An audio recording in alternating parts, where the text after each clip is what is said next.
Good morning, Year 6. Our learning objectives today is to write a non-chronological report with a focus on varied sentence structures.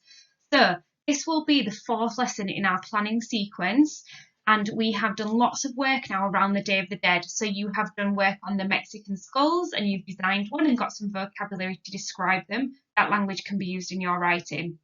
You've also done a plan, and you've also done your research. So you've got all of that there to support you with your writing today. So when you are writing, please make sure you have those in front of you as they will guide you through this lesson. Your first job is linked to grammar. Now, we've done lots of work this week on relative clauses, adding in those extra bits of information that begin with which, who, and that. So in these three sentences, I would like you to add a relative clause to each one. So your first sentence is, the last day of the festival is special. The second one is, skulls are used to celebrate the day. And the third one is, Dia de los Muertos is known around the world. Please write three relative clauses, one for each. You can either use brackets, dashes, or commas, or you can try and use them all, one in each, to show us how you can use different punctuation. Please upload those at the end with the rest of your work. So there's lots of different ways that we can write sentences, and in Year 6 we need to be able to show that we can do more than just a simple sentence, such as, I like pizza.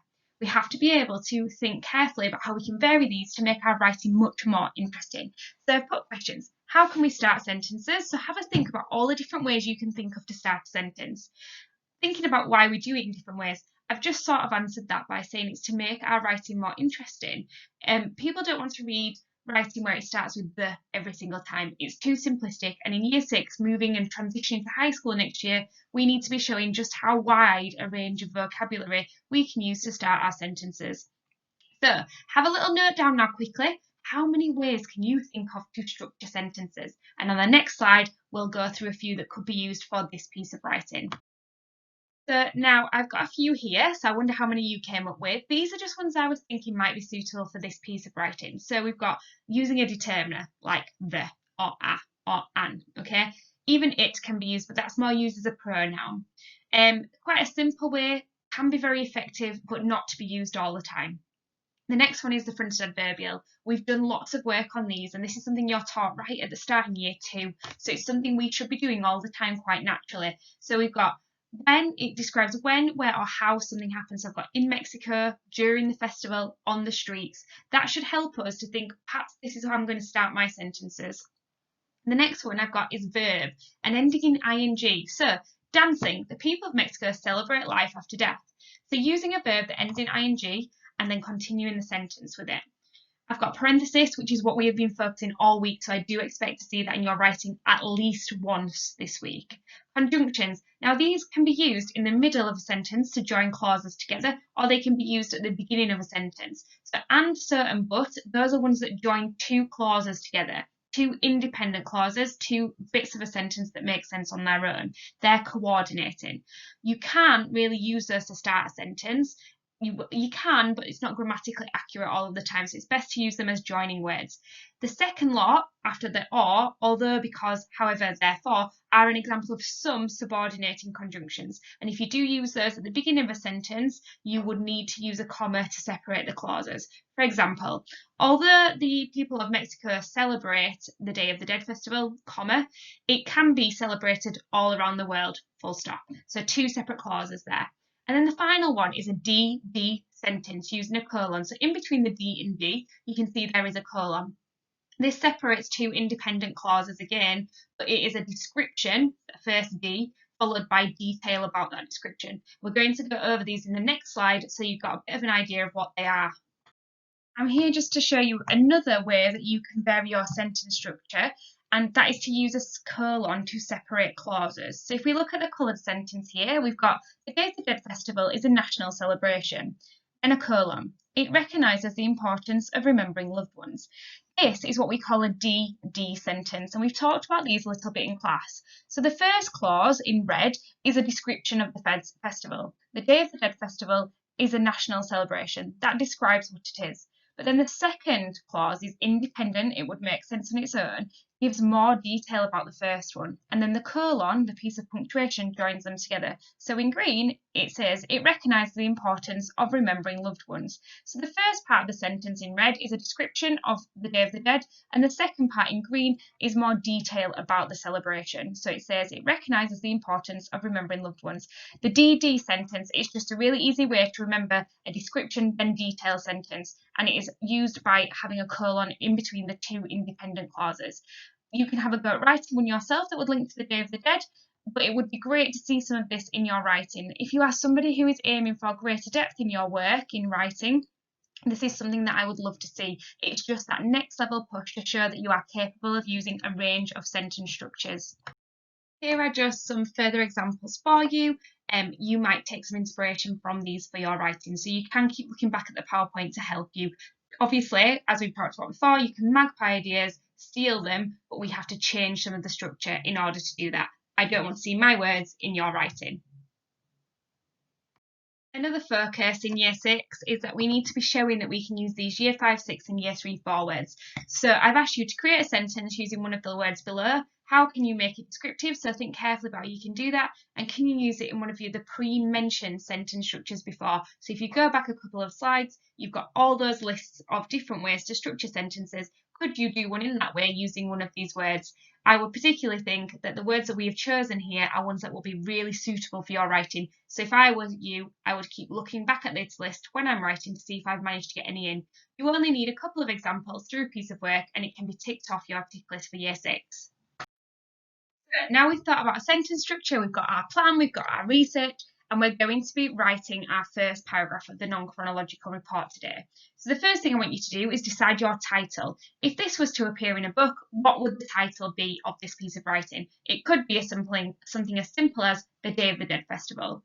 You can choose, be as creative and imaginative as you want, but remember it has to provide information to the reader. So then write your first subheading. This should be the one that you put on your plan, the first box. Remember, this first paragraph is the introduction, so it could be something like, what is the Day of the Dead Festival? And that can be answered. Or it could be the Day of the Dead Festival. Something very simple, but get it written down, underline it with a ruler, and get your plan and your research ready.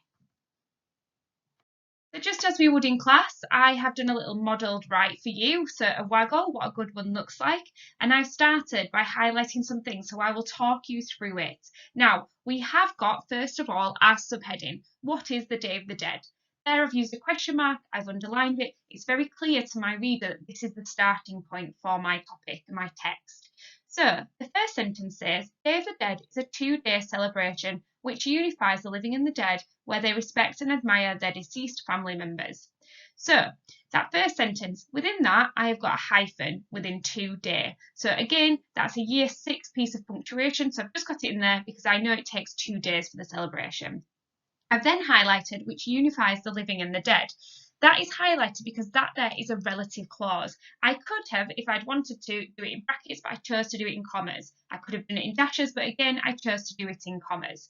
So I've then done the word unifies in red because it's very good vocabulary. It means bringing together, joining together. And I've just used a thesaurus there to think of a better word than join. So I'm just up-leveling my language all of the time there.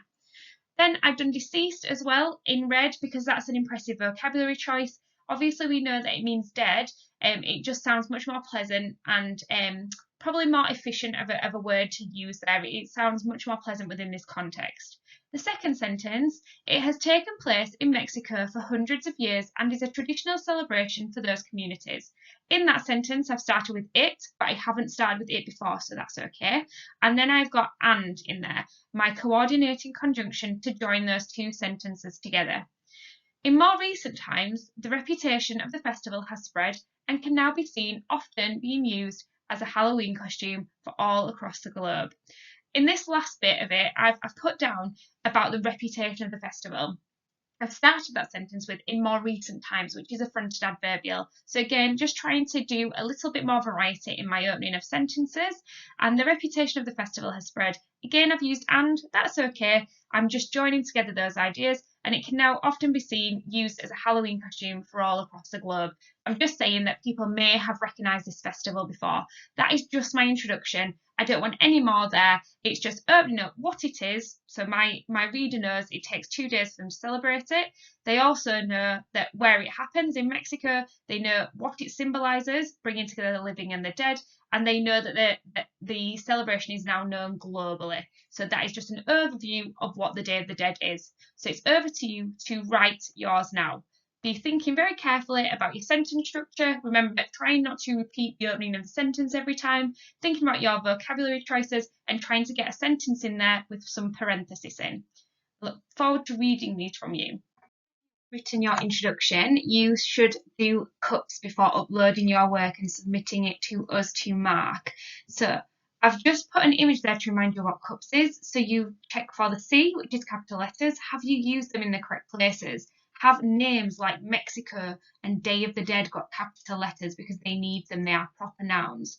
You are checking for understanding. Reread your work aloud. Read it to your parents, read it to a sibling. If it doesn't make sense when you're reading it aloud, then it's not correct, so you need to rewrite it and check it. Punctuation, have you got the right punctuation? You're probably going to only have maybe brackets, dashes, commas, and full stops at this point, so please check that you've got those in the right place. And spelling, if you are not sure if it's right, please double check it. As you're writing it, put a dot underneath it and then come back later and check it at the end. And I've just put on to make sure that you're using a variety of sentence structures and ensure that sentences don't all begin in the same way. We don't want every sentence to start with the. So I gave you some ideas earlier on, so look back at that and have a go at maybe rewriting a sentence if you realise they all begin with the. If your work using cups and you've read through it and proofread it yourself, please upload it and we will check it for feedback. Thank you and I hope you've enjoyed this lesson.